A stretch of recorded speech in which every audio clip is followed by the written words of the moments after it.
the Psychiatry and Psychotherapy podcast. I'm here to talk about getting rid of burnout, increasing job satisfaction, and feeling like an expert in what you do. One thing that created a lot of burnout and angst for me was trying to get continued medical education right at the last minute. So why not join the CME membership and do CME while listening to this podcast? Go to psychiatrypodcast.com, sign up, sign in, take the test, and the certification is emailed to you in seconds. Welcome back to the podcast. This is going to be an episode on Psycho-Oncology, so kind of like where psychiatry meets oncology. And I have some amazing guests with me today. I have Shawna Chan. She is a fourth-year medical student at UCI who interviewed with me for psychiatry, and then subsequently we decided to do an episode together. She was interested in psycho-oncology. And I also have a graduate of Loma Linda psychiatry residency, now a graduate of USC CNL, and she is now working as a psycho-oncologist at City of Hope, Mona Mojtahedzadeh. Mojtahedzadeh. Does that sound good? Okay. And I actually have her husband, who is an oncologist, stem cell bone marrow transplant physician at the City of Hope. So he did internal medicine and then oncology and then subspecialization. Salman Otoukesh. Salman Otoukesh. It's so good to have you guys. Thank you. Thank you. We're so excited. Mona, you were one of my favorite residents that's come through in a while. Am I allowed to say that? Other people are going to be like, oh, am I not the favorite? No, you said one of the favorites. One of the so favorites. Okay. Okay. You can have like 1,000 favorite residents. And if you've heard the episode that we did on estrogen and progesterone, which someone actually just sent me a message yesterday thanking me for like the nuance that was a part of that episode. So that was an episode that Mona was a part of. And so I'm excited to have you guys. We are so excited to too. be I was here. telling Salman in the car while we were driving that, it's just very energizing to come to your podcast, knowing you personally because you were my attending, and then knowing that you come from Loma Linda, the whole energy, enthusiasm, the good deeds behind it. I just fall back in the vibes immediately every time I listen to the podcast and while we were driving here. Oh, that's fun. That's fun. Yeah. So I maybe just start because I don't think a lot of people know what a psycho-oncologist does. So maybe just kind of share what that looks like. So we really, like any other consult service, what I am doing at City of Hope, which has been a really gratifying experience so far, it's inpatient and outpatient setting consult service. We work in a multidisciplinary team, and most of the population that we see there are cancer patients. What I see that has been impressive for me working there most has been that the whole idea of whole person care that I try to carry with every patient encounter, I see that very much implemented there with every service that follows patients, but also just seeing patient also as a broader picture in a context of their family. When the patients are impacted by cancer, usually the whole family members or beloved or close to people, they are all impacted. So what we do as in the psycho-oncology field, I don't consider myself psycho-oncologist yet. I've started working there since mid-fall last year, and I've been learning. It's ongoing experience of learning, but it's very beautiful because you just see how the wide range of areas where you can be impactful in that patient's life, and not just by treating the symptom or the disease that you are being consulted for. That's beautiful. Yeah. I'm so excited that you pursued your dream, right? Because this was kind of like a dream. And it's kind of fun because your husband's an oncologist. Yes. And so you have that connection. Actually, I'm the lucky one that I have the Mona in my life and my medical life and the personal life, because at the end of the day, when I see a patient with the cancer by itself bring a lot of burden to the patient and the family. And City of Hope, there is a very famous sentence on the City of Hope. Everywhere you can see that they are saying that in the road of healing body, the art is not destroying the soul. So having said that, most of the patients coming to us, for example, for the stem cell transplant, the process of getting into it has a lot of pressure on them. And after they receive the stem cell transplant, because it's a kind of new life for them, exactly like a baby, even the vaccination should be exactly like a newborn baby. And at that time, we do have a very specialized team, and one of the main person of the team, of course, is a physician transplant, but the second person is the specialized psychiatrist, that they are in close contact with the patient almost every day, daily basis, because they're going to stay in the hospital and then nearby after that for almost 100 days to make sure that everything is right. And they should come to our center and see us and psychiatrists in most of the time, like twice weekly. Wow. And I want to jump in here.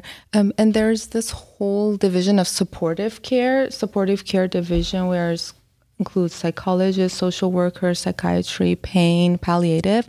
And so the whole service, is like hand in hand, collaboratively working.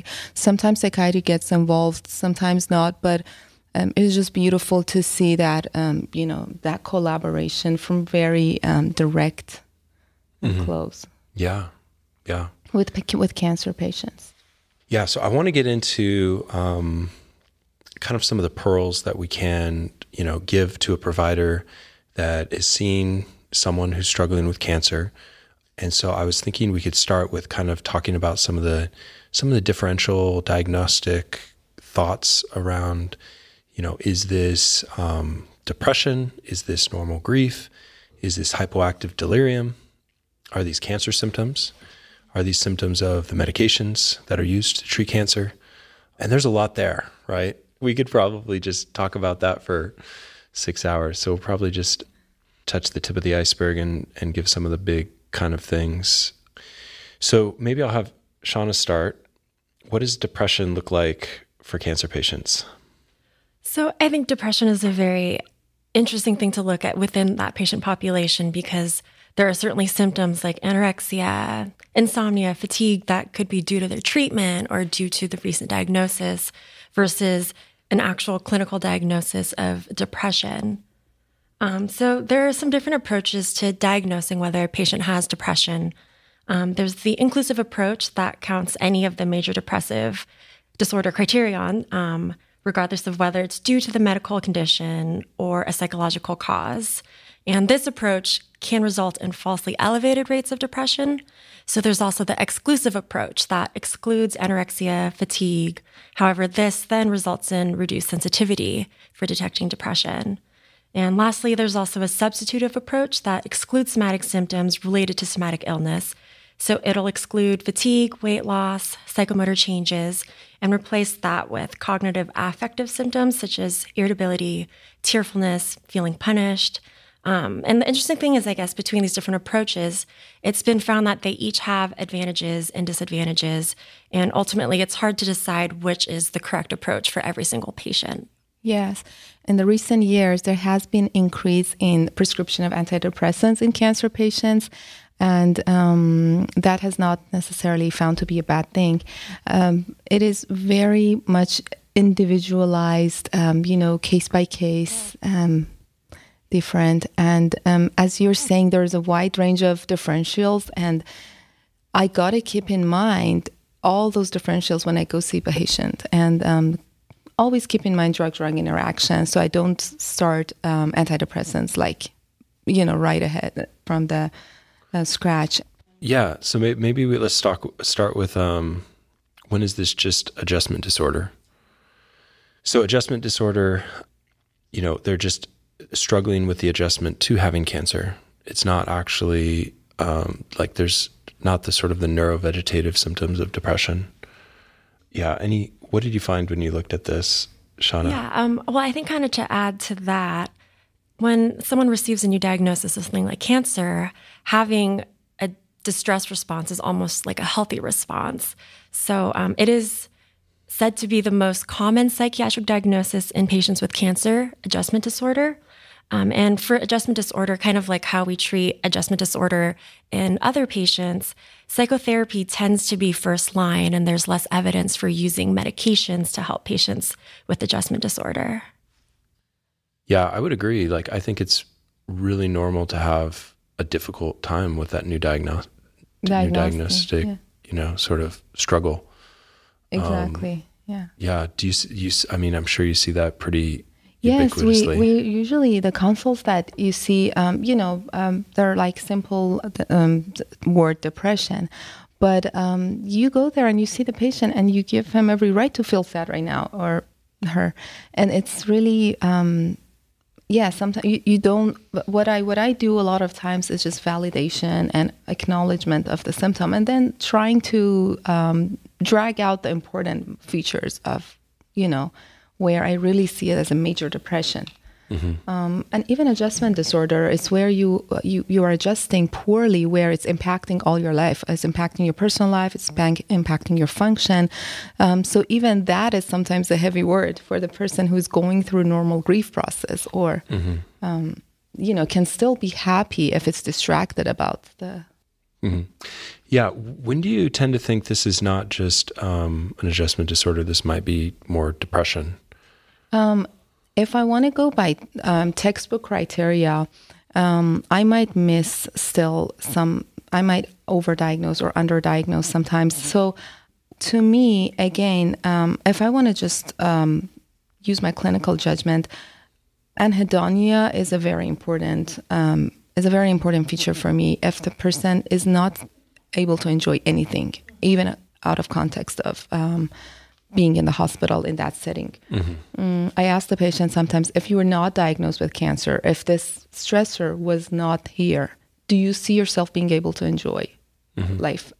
I mean, depending on what the answer is. Sometimes they're like, no, I just don't, So hopelessness, anhedonia, and really going along with the other symptoms of that we have in depression, that helps a lot. Yeah. Salma, when you see patients, like, when are you alerted to this might be something that you need to refer, or, is there certain symptoms that kind of like jump out at you? So actually, I wanted to step in, but I decided to wait a little bit. I really do appreciate the job that you guys are doing and dealing with the cancer patient. I mean, my main difference in some certain point with my other colleagues is when I see, we see a lot of patients with the cancer. So cancer is becoming something not unusual to us compared with the other people. But when we see the patients and I see my other colleagues or the people who are working in our team, they're saying that, oh, you know what, that patient has a cancer and I think it's a little bit depressed, so I started this or that.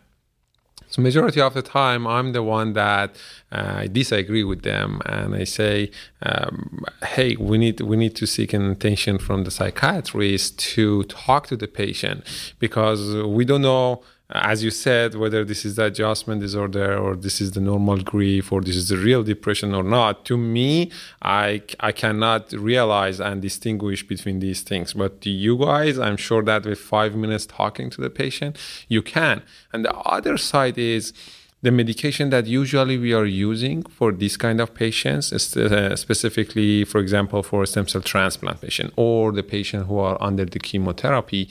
They have huge side effects if we are using some kind of medication that we really don't know whether there is an indication for it in the setting of the psychiatry or not. Depression, I'm seeing that usually they are giving the patient, okay, let's start Haldol, let's start Ativan, let's start this or that. And then in a couple of days, we see that there is a change in the patient that we cannot realize what's going on until we go back and review all the medication. And then I will start with, for example, most likely Ativan, Haldol, or Seroquel. What's going on? Why? Yeah. What's the indication? And then we will call you guys. And most of the time, I mean, no, really, it's really helpful, because after you guys come in talk to the patient and trying to adjust the medication and get rid of the medication that we don't know it's interacting with the other medication, immune suppressant or the chemotherapy that we are giving to the patient, and now patient get back to the normal and on track. So that's the main thing. Yeah. Yeah, the thing that really jumps out at me, specifically when I get consulted, sometimes I cover CNL, and then in my work here in the MEND program, so in MEND, we take on cancer patients for like IOP partial levels. So these are more severely anhedonic, high anger, tearfulness several hours a day, so pretty dysregulated is the way I'm going to define it. The first thing that I'm thinking about is I'm thinking, are any of the meds that are on board making this worse, right? And one of the big things that I think therapists don't think much about, and I think primary care physicians probably don't think much about, is more of that hypoactive delirium and how many of the meds can sort of promote this hypoactive delirium. So in hypoactive delirium, you can have that sort of, they can look apathetic, they can have suicidal or passive suicidal thoughts, but it's really distinguished because of that poor concentration, poor cognition, and sort of sedation, right? Where they're just not able to focus, not able to concentrate anymore, not able to read books, not able to watch TV, if that was like sort of their normal baseline, Yeah. Normally they could watch a movie all the way through. Now they can't. Now they're just like, they can't even focus on that, right? Right. When you're talking to them, they can't have the ability to comprehend well. Right. You have to repeat your question. You have to repeat your phrases multiple times, and then the history that you get from the nursing that this is a fluctuation. Like this past 24 hours, this person is fluctuating. Sometimes more cooperative with care, sometimes more apathetic, sometimes less. Yeah. Do you see the hypoactive delirium? A lot. Yeah. I didn't actually. I knew about this diagnosis, all the time. but this is the thing that we are missing all the time. And I will get calls from the nurses on different patients that they're saying that, hey, this patient is not in his or her baseline, is acting too much or was talking normally yesterday, but now is not talking.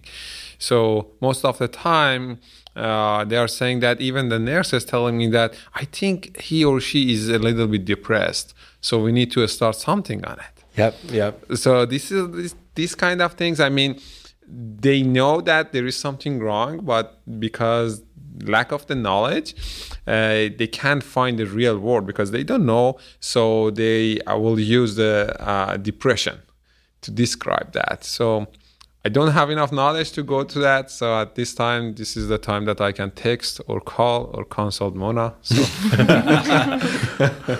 Oh, man. Shawna, what did you find out about when you looked at hypoactive delirium in this population? Yeah, so something that I think helps differentiate hypoactive delirium versus depression is that you would most often see hypoactive delirium in the palliative care setting in older patients rather than younger patients. Generally, it's due to hypoxia, metabolic disturbances, and hepatic encephalopathies, and it's also associated with a higher risk of mortality.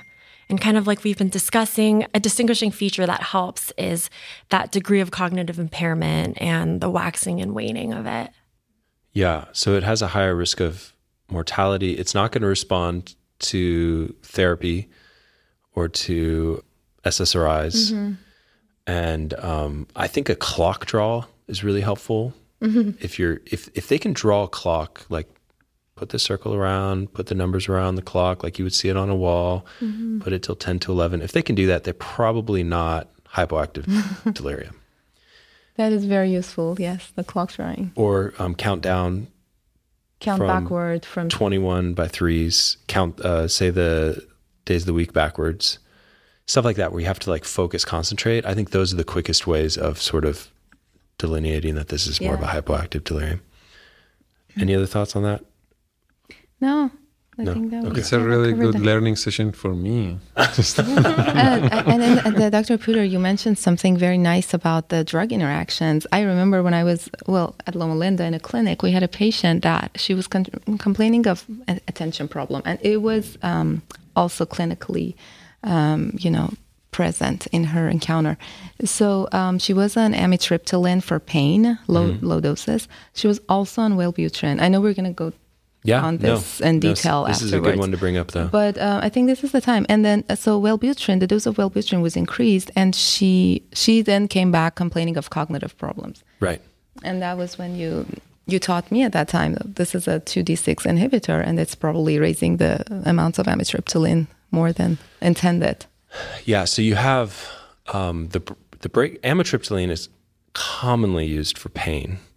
So you'll have primary care physicians or different doctors throw on a little bit of amitriptyline at night, which helps with sleep sometimes, right? And but it's highly anticholinergic. So, just like Benadryl is anticholinergic, you have amitriptyline, very anticholinergic. And the breakdown of amitriptyline and the tricyclics go through 2D6.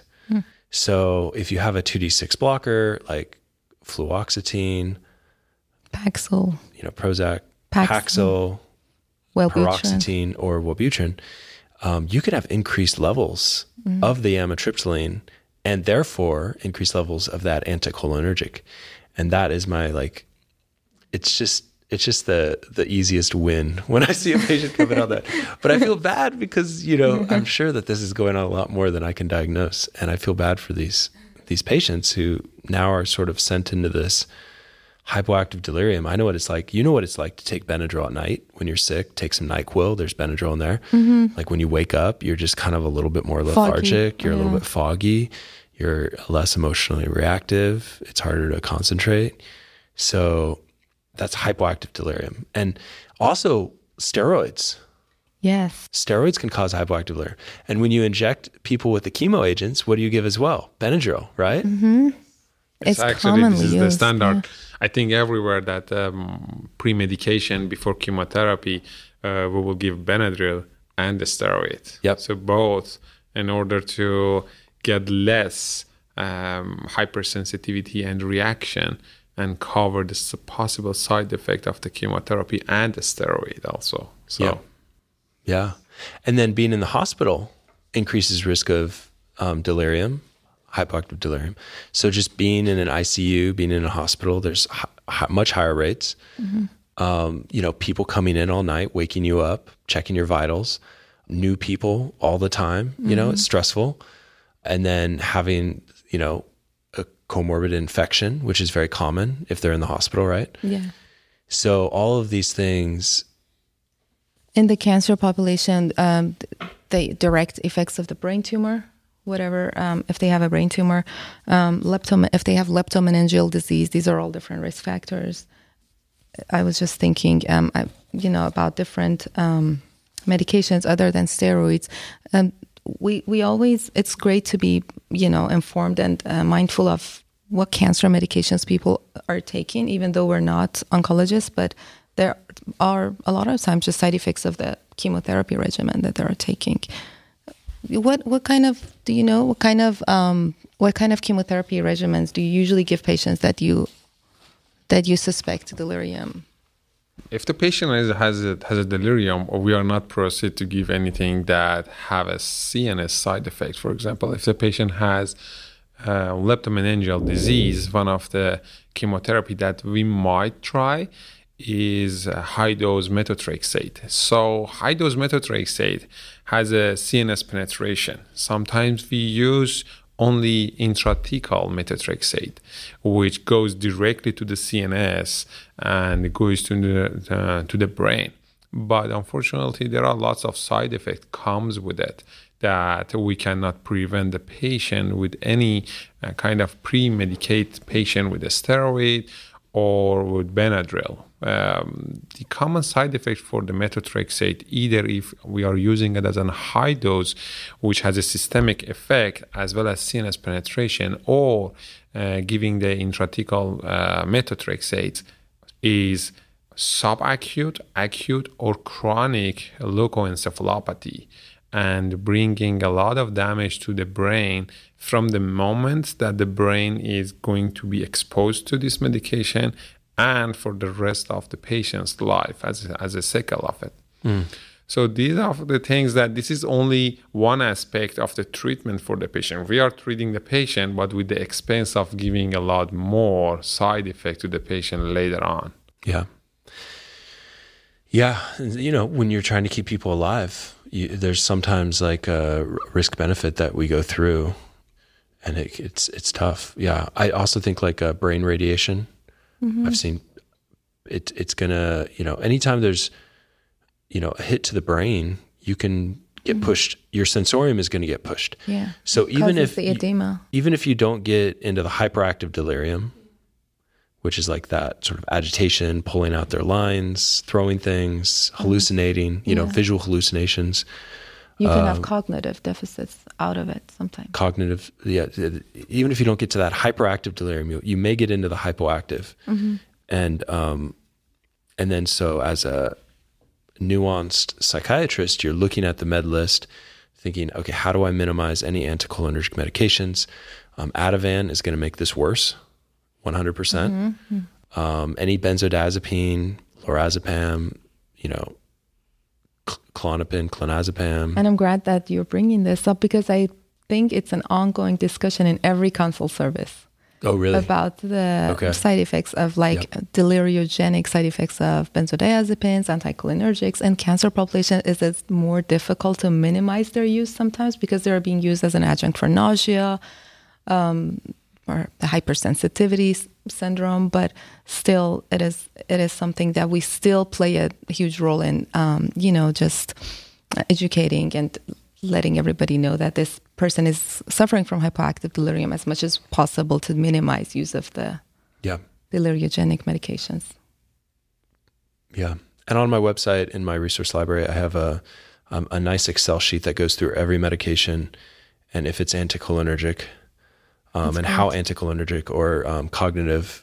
I'll share that with you. You're going to like this. I really need that. Yeah. I wanted to ask you to send it to me. So I'm going to send it to you. Anything else on hyperactive or hypoactive delirium? It's so important, and I'm glad we touched on that. Let's talk about suicidality. So patients with cancer, you know, at a higher, 2 times greater risk of suicide. Is that what you found, Shawna? 2 times greater risk of suicide versus the general population. And again, in cancer patients, often a fleeting wish to die can be normal. But if someone has persistent suicidal ideation, plan, or intent, that's when it begins to get concerning. Yeah. I'm glad that you mentioned that. Sometimes it is. So we often receive consults for suicidal ideations. And when we go see the patient, it's not really suicidal ideation. I'm sure you had the experience. What do we call the term? Wish to hasten death, which is basically a term when you are as a reaction to suffering in the context of a life-threatening condition from which the patient has no way out other than just accelerate his death. And really it's because of the amount of suffering and they know that they're advanced cancer age. But this is not a wish to die really. And as if we can decrease the suffering, you will see the patient shifting from that wish to wanting to live longer really. Yeah. Yeah. What questions do you ask specifically, Mona, to sort of delineate if this person is experiencing just the fleeting sort of passive desire to be dead versus, you know, this is more of an issue, like this is a chronic, ongoing thought process? I usually look at the circumstances like, okay, how much physical distress the patient is going through, but how much like everything factors around it, but my policy is usually direct questions, asking the patient directly if like the exact thing that I'm thinking, right? I've just explained to you. I will just ask them: do you think it is a reaction to your suffering? Do you think if you were not in such and such pain or like pruritus or burning or all these symptoms or respiratory distress, would you still want to die? You know, I would just ask them directly a lot of the times, and also do a like more symptom history. Yeah. And the family members are very helpful also in giving you, important collateral that helps you distinguish. And I actually had a question about suicidality in this population that came up during my palliative care rotation. This patient wasn't specifically a cancer patient, but he was an elderly male who his whole life had been very active, very independent, and he had a stroke. And following the stroke, he wasn't able to tend to his needs, and to him, his independence was the most important thing. And he expressed to us that he wished to die and he just wished to be discharged home. And I guess that my question was, like, in a patient like that who is expressing suicidality, like, at what point do we put them on a hold versus we say, okay, we're going to respect your wishes? That is a not one answer, net answer easy. But I think that really you look at the context, and if you diagnose clinical depression, that is a whole different story. So you cannot allow that patient to go with their wishes to die. If it is like a suffering, a lot of they're going through suffering, and you just try to work with them to ease their suffering. I don't know, what is your input, Dr. Puder? I think it's dangerous to almost have a blanket statement because people are so individual and the situations are so, so different. Like, if this person, let's say it's their, third time that the cancer has come back and they've been in the hospital for 3 months, and, they're like, I think I'm ready for nature to take its course. I think I'm ready to just, not have so many of these treatments that are keeping me alive and just to allow my life to come to an end. I really respect that. I really do. I don't know if you probably have these conversations more frequently than I do with this specific population. Yes, we do. And it depends on the patient. If the patient is a cancer, there is a publication in New England Journal, I think it was 2017 or 18, and they showed that early involvement of the psychiatrist and the palliative care from the initial time that the cancer was diagnosed, no matter the stage, would have a huge impact on the patient quality of life and actually the overall survival of the patient. Which before that, everyone was kind of thinking, okay, we will save palliative care and psychiatry for the last option and resort. When we did everything for the patient, we threw all the treatment and everything, and now we are desperate for the help and patient is kind of very depressed because of not having access to the treatment. And actually, I was starting doing it during my fellowship, and my thought before that was it's inappropriate.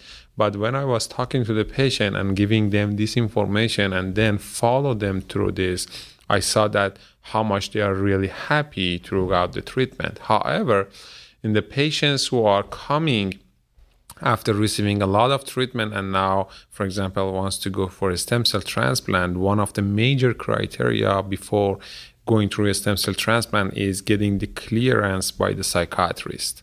So every patient should go as a part of the pre-planned check, see different kind of doctors, but one of the most important one is a psychiatrist. Mental health clearance. And mental health clearance. Not necessarily psychiatrist, right?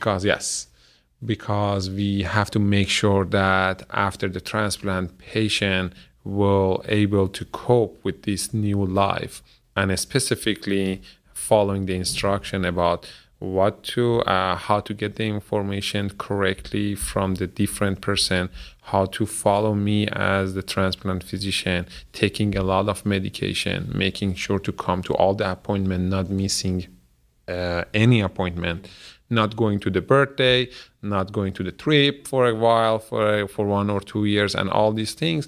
I mean, it's not easy, but having such people like you guys, palliative care, supportive care, psychologists, psychiatrists on board will make our life and patients' life a lot more easy. Yeah. Well, I hope so. I hope it I hope it so makes too. their life better too, because that's what we're trying to do. You know, we want to make people's life just a little bit better in the midst of the struggles that they're going through. Yes.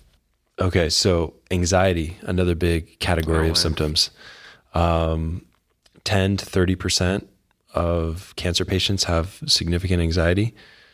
Shawna, what did you find out about sort of the prevalence or the commonalities? Yeah, so most patients who endorse having significant anxiety actually have an underlying problem with anxiety already. And then with everything that's going on top of it, that tends to get exacerbated. And in patients who have undergone treatment, they may be in remission, those anxiety symptoms can still persist and remain for them for a long time. When addressing anxiety, the most difficult thing is really fighting that underlying cause for anxiety, because a lot of medications can cause anxiety, medical conditions, anything that causes difficulty breathing can also cause anxiety, because patients are going to feel breathless and that chest tightness. Yeah, specifically, I mean, think about how calming different breathing practices are, like yoga breathing, or, 4 seconds in, hold it for 4 seconds, 4 seconds out, hold it for 4 seconds, 4 seconds in, so it's like that kind of square 4-second breathing is calming. So it kind of brings us into that more parasympathetic place, that rest and relaxation place. And think about like how many diseases cause you to have short, fast breathing, so naturally you're moving out of that nice, parasympathetic sort of nucleus ambiguous sort of directionality. You're moving out of that parasympathetic into more of that sympathetic system just by having a disease that's causing you to have short breaths. I could go on about that. I think it's interesting how I've talked to people who put people on vents. Mm-hmm. And there's one doctor specifically who has found that certain breathing patterns on vents makes the kids more relaxed so that they can laugh more. Mm-hmm. And so thinking about how breathing relates to anxiety. Okay, go on. In terms of treatment for anxiety, we kind of talked about how benzos are pretty tricky to prescribe, especially in this population. But benzos have been used preferably short-term, and SSRIs, SNRIs are better for long-term treatment. But psychotherapy actually has the best evidence for treatment of anxiety. So things like supportive therapy, educational therapy, and even complementary approaches like acupuncture, massage therapy, creative art therapy, those can also be really helpful in patients with anxiety. I was going to say that sometimes you see this anxiety. I mean, you see it a lot in cancer patients as a normal reaction to this whole diagnosis, treatment, because of the uncertainty of what's going on, because of the fear of loss of control, the fear of dependence on their loved ones, future dependence. And a lot of the time, this anxiety peaks at the crisis points where you either have the diagnosis, you either want to start treatment, you have a recurrence in diagnosis, you want to go to infusion for your therapy. And sometimes it is as an anticipatory anxiety where because of the difficulty of the experience you went through, then before even you start the treatment, before even going to your doctor appointment, you start with feelings of anxiety. And it is very common in cancer patients. And then when I was talking about impact on family members, anxiety is one great example where presence of anxiety in one partner increases the chance of anxiety in the other partner. So if let's say the cancer patient is dealing with his diagnosis, but the partner has anxiety and is not being addressed properly, that can add to the patient's anxiety. So as a symptom, this is important to look at. There is this fear of cancer recurrence in anxiety, where this is just also in studies, it's been shown that it's more common in the caregivers of patients with cancer at some times, and 70% of patients go through that, even more so after they're treated, after they're in remission, they still remain with this fear of cancer recurrence. That can be misdiagnosed with an anxiety disorder, but it's just a part of their journey going through it. One thing that I think about is what medications are they on that might be worsening the anxiety? That's so I immediately think, the steroids, a big culprit. So I look at the timing of when the steroids was given and when the onset of the anxiety was, right? So getting that history of when the anxiety started, what medication started, thinking through, is it this, because steroids can cause, hypomania, mania, psychosis, depression, anxiety, can cause delirium. It can cause any psychiatric issue, right? Right. And then the second thing is, are they on some sort of dopamine blocker, like antiemetic? Which they are always. A lot of the times, prochlorperazine or thorazine. Yep. So that's a nice antiemetic, but it's a dopamine blocker. And so with dopamine blockers, you can get akathisia, which is, an inner restlessness, needing to walk around, external restlessness. So inside, they just feel this need to move all the time. And I think that is a solid win when we catch that, I think of you every time I hear akathisia. Why? Because you had it. Didn't you have a podcast episode dedicated to akathisia? I talk about it enough. It's just very common. In every disturbing. in every episode on schizophrenia, I talk you even about talked about suicidality with suicidality, akathisia. Yeah, it's a very horrible feeling.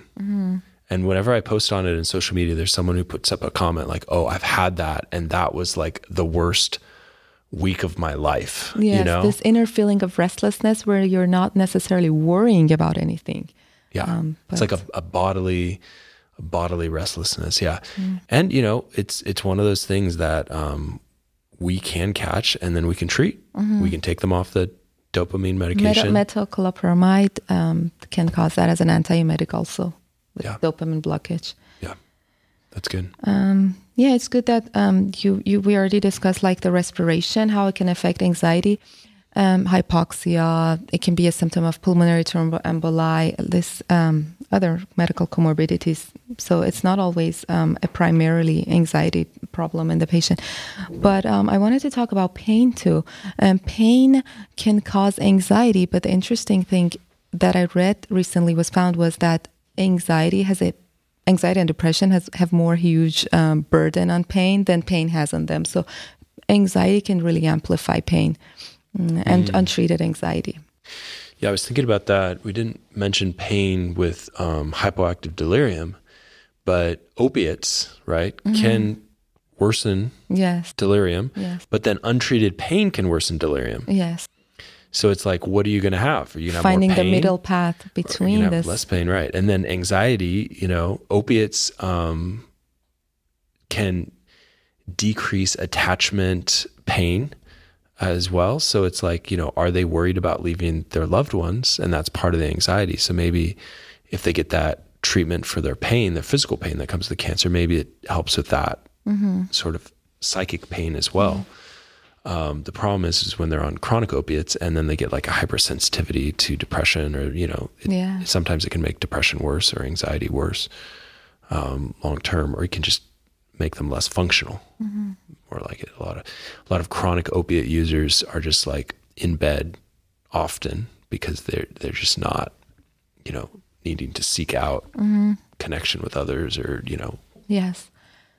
Any substance like that the patient is now deprived of while they're inpatient, we got to keep in mind like marijuana, nicotine, they're not having access to that anymore here. So how is that anxiety partly? Is it related to that? Poor access to the substance is part of the withdrawals of whatever they were using.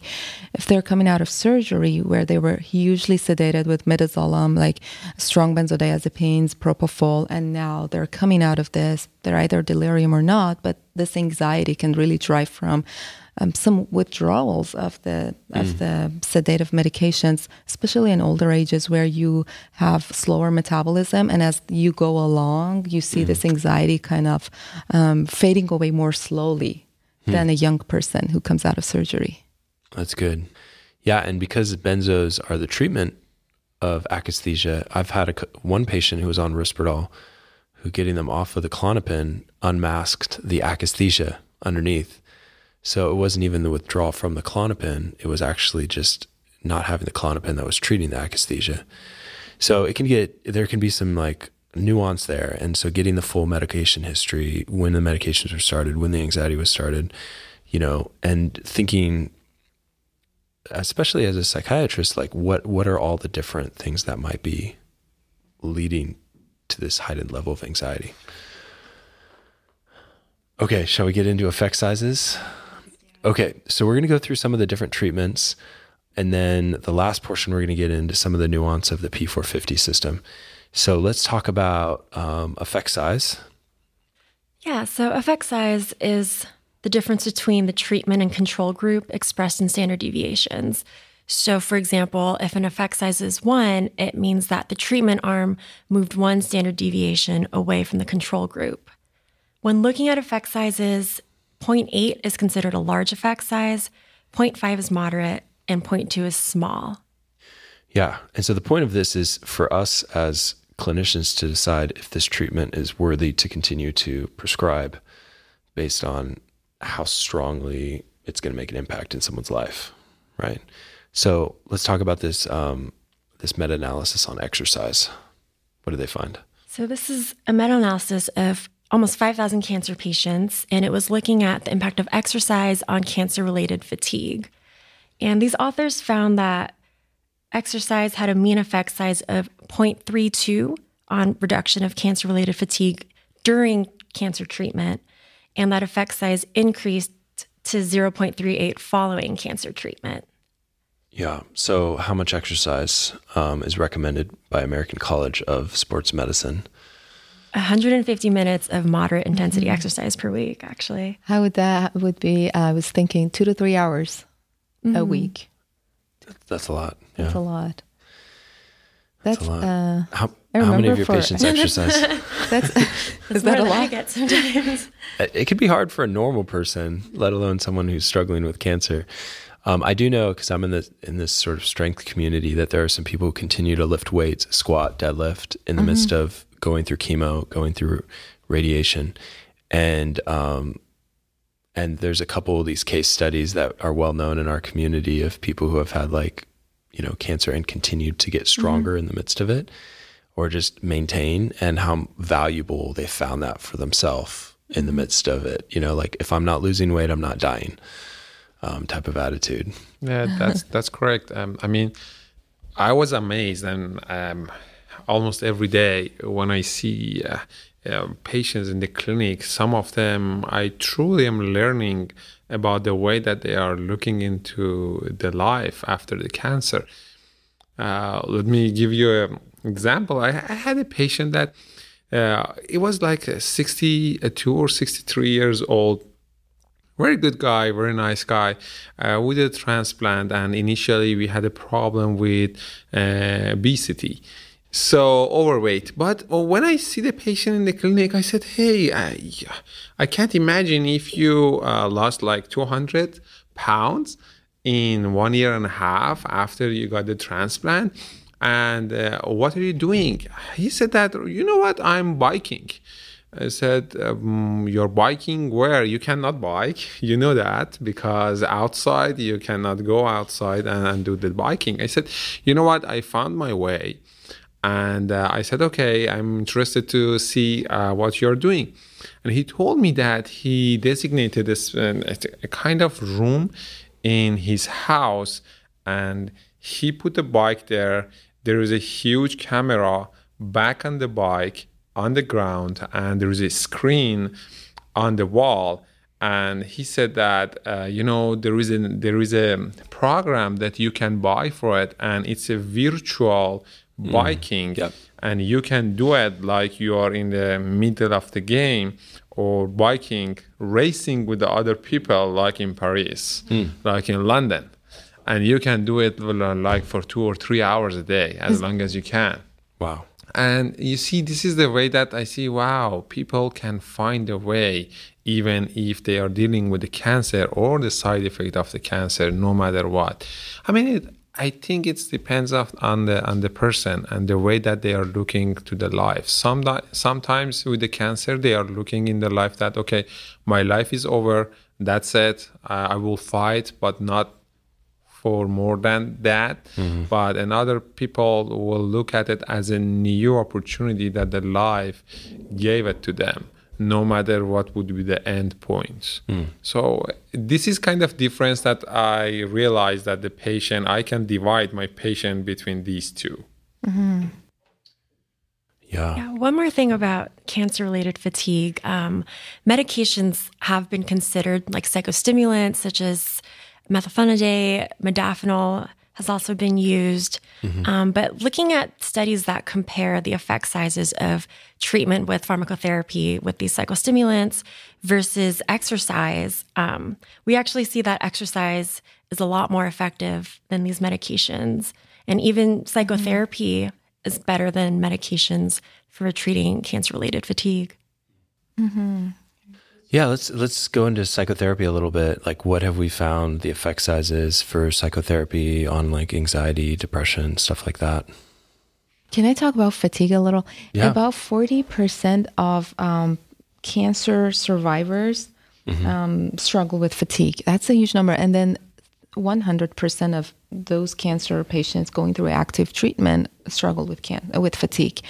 I had a patient yesterday telling me, she said, I've always been like very active. I've always heard of the term fatigue, but I never understood what it felt like really when I experienced it. And she said it's hugely disturbing. No matter how much you rest, it's not gonna help. And it's really in proportionate to the level of exercise, to the level of activity. So this is disturbing, and I'm glad you brought it up. Yeah, and I would also, for fatigue, put in the differential there, hypoactive delirium. Again. Because you can get that very with much. Fatigue, and also look at the medications that could be making someone feel tired. Okay, let's talk about psychotherapy a little bit. So what did you find in the studies on psychotherapy? In studies looking at CBT for the treatment of depression and anxiety in cancer patients, it has shown to be effective. But some of these trials haven't pre-screened patients. So they're looking at patients that haven't necessarily already been diagnosed with anxiety or depression. So that could be problematic. And it's also very much for newly diagnosed cancer. It can help the person how they look at that diagnosis, how they look at the start of treatment, and the change that it's going to impact on their life, put on their life. I think there are very, highly beneficial, newly arised psychotherapeutic methods specific for cancer patients that can be applied actually to anyone in any medical comorbidities too, but more for advanced cancers. And you have those. We have in our program here, our effect size is about 2 for physical issues, so for pain, and for about 2 for the psychological issues. And but this is like psychopharmacological treatment, optimizing their sensorium, psychotherapy, 30 sessions, 3 hours each session. So it's quite a big dose, but we're getting a really good effect size. And I think very good. For the for most studies, 0.6 to 1 is around what you're going to get in like individual weekly therapy. It'll go up if it's longer term therapy. Also think about, I think with cancer patients, like what are their sources of strength that they've utilized throughout their life? So if like spirituality is an important thing for them, how do they reconnect with that, or connect with their, spiritual mentors if they have one? So kind of like thinking about how they can existentially approach their struggles within their own sources of strength as well, I think is really important. Can we talk about ACT? Yeah, sure. So for the acceptance and commitment therapy, go ahead. So ACT is a CBT variant that aims to change the function of distressing thoughts at the individual level and teach patients to reduce the influence of these thoughts on their behaviors.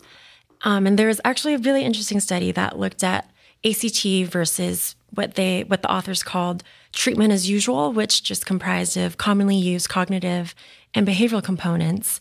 And this study actually found pretty impressive effect sizes for ACT versus treatment as usual. For the improvement of distress, the effect size was 0.89. For anxiety, it was 1.25. For depression, 1.69. And for overall quality of life, the effect size was 1.35. Yeah, that's nice. That's good. The other modalities that I was talking about, like dignity conserving psychotherapy for advanced cancer, meaning centered psychotherapy, and then life narrative psychotherapy, existential. A lot of these help with advanced cancers, and a lot of the times with demoralization, which is also one of these diagnoses that can be misdiagnosed with depression, the sense of hopelessness, amotivation, and mostly if the person is single, jobless, again, advanced cancer, and later stages of their lives. Right. Purpose, meaning. To give them tools to be able to find a purpose and meaning and come up with the legacy of their life. Yeah. Viktor Frankl's work on logotherapy and looking at how people found meaning in the midst of horrible things like the concentration camps, cancer is kind of like one of those like life events that I've seen people come out and find even more meaning or more thriving in life. Not that always happens or always needs to happen, but sometimes it does. And it's like, oh wow, what led to that transformation? I get curious about that. Do you see this ever with some of your patients where they almost start living more? I do see, but it's like a spectrum. It depends on the patient. I mean, fortunately or unfortunately, I don't know which one is the correct word here. There is not one factor involved in this kind of patient, whether they truly find a meaning and purpose at the middle of the crisis in their life.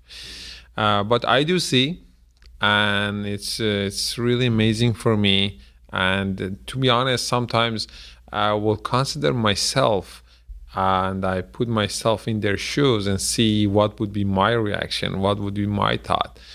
And I can't come to any conclusion to myself that whether I would come to this point that this patient now is looking at life differently in a purposeful way or not. I had a couple of the times I was thinking about this, and I was talking with Mona about it, and this is difficult. And the goal is finding a purposeful tool and the way that you look into the life after having a cancer. But I don't know what would be, for example, my reaction if it comes to me, and I don't think there is any wrong or right answer to this. Yeah. I think dignity therapy is so cool. The idea of dignity therapy is that you allow your patient to share details that capture their essence and to say things that they wish to say. So you ask patients a set of questions where you explore things like when did you feel most alive? Or what are your hopes and dreams for your loved ones? And after this interview, you compile all these responses into a kind of beautiful narrative. And that helps the patient preserve their sense of meaning, purpose, and worth. And it also serves as something that can be really therapeutic for the family once the patient passes. Thanks for sharing. That's very important. That's really good. Okay. Next, we'll look at the effect size for pharmacotherapy. And I think what's really important to notice here is the effect sizes are going to be smaller than psychotherapy and exercise because we're comparing it against a placebo, which placebos themselves have a powerful effect on people. And so, there is no placebo for exercise or for therapy. So although the effect sizes are smaller, that doesn't, it's because you're basically comparing it to something that also works, right? Okay, so go through some of the effect sizes. So looking at pharmacological trials, effect sizes range from 0.26 to 0.61. Dicipramine, for example, was found to have an effect size of 0.26, and paroxetine was found to have an effect size of 0.47. And then looking at psychosocial interventions such as education, relaxation training, these have an effect size of 0.46 to 0.74.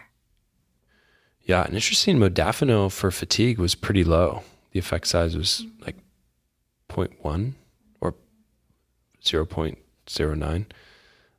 Yeah, so I think it's really important to note that these are compared to placebo. So I think as someone who's, looking at studies, there's a little bit more nuance to that and that discussion because placebos are powerful. Placebos are powerful, yeah. Let's talk about choice of medications. We have about 5 more minutes. So we have, 40 pages of notes on medications. So there's a lot of nuance here. Maybe we'll have to do a part 2, but in the meantime, we will give you these notes in the resource library for you to look over, because there's a lot of nuance specifically with like the P450 interactions. So how medications are broken down. But let's try to go through some of the pearls in the last couple of minutes. Yeah. So let's talk about tamoxifen. So tamoxifen, used for the treatment of breast cancer, is an estrogen receptor blocker that decreases levels of estrogen, and that's thought to... So estrogen receptor, I always I remember this from medical school, and I don't know why I hold on to it.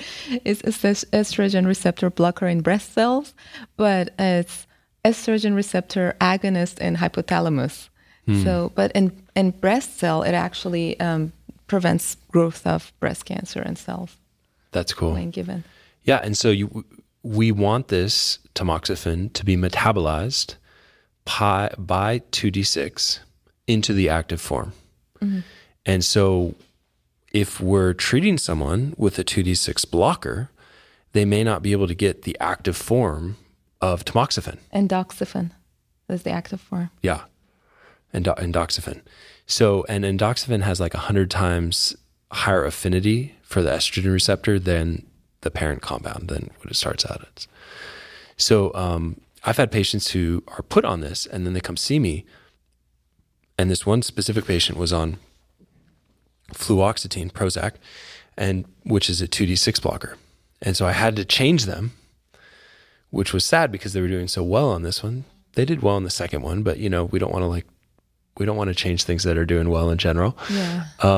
So we had to change it to something else, right?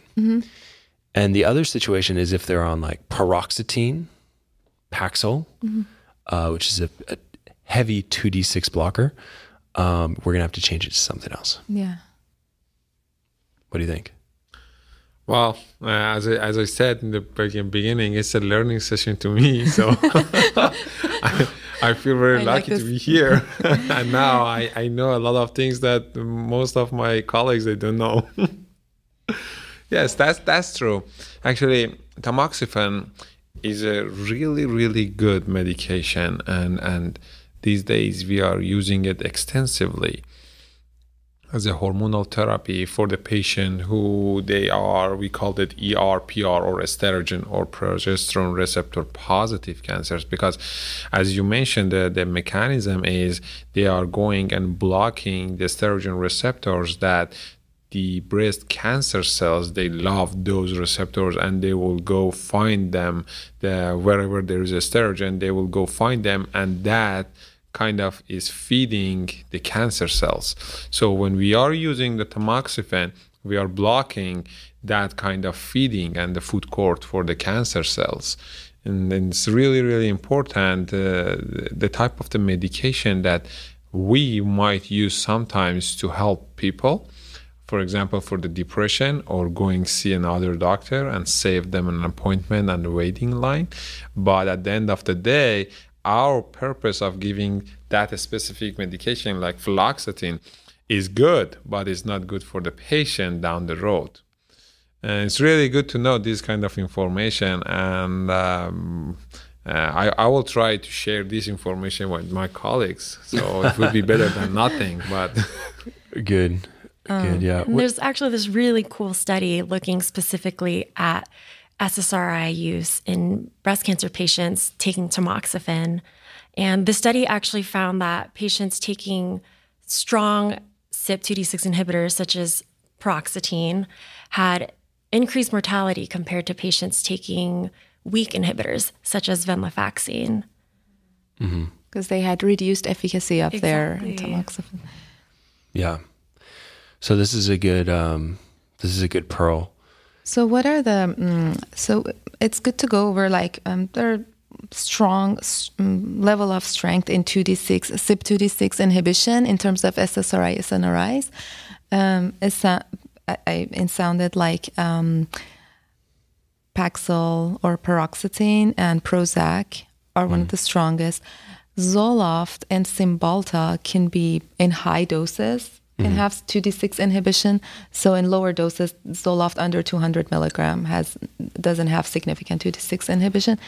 But one of the very lowest ones are Effexor, and then mirtazapine is not in that category, but it has very low 2D6 inhibition properties. So we tend to go more with those.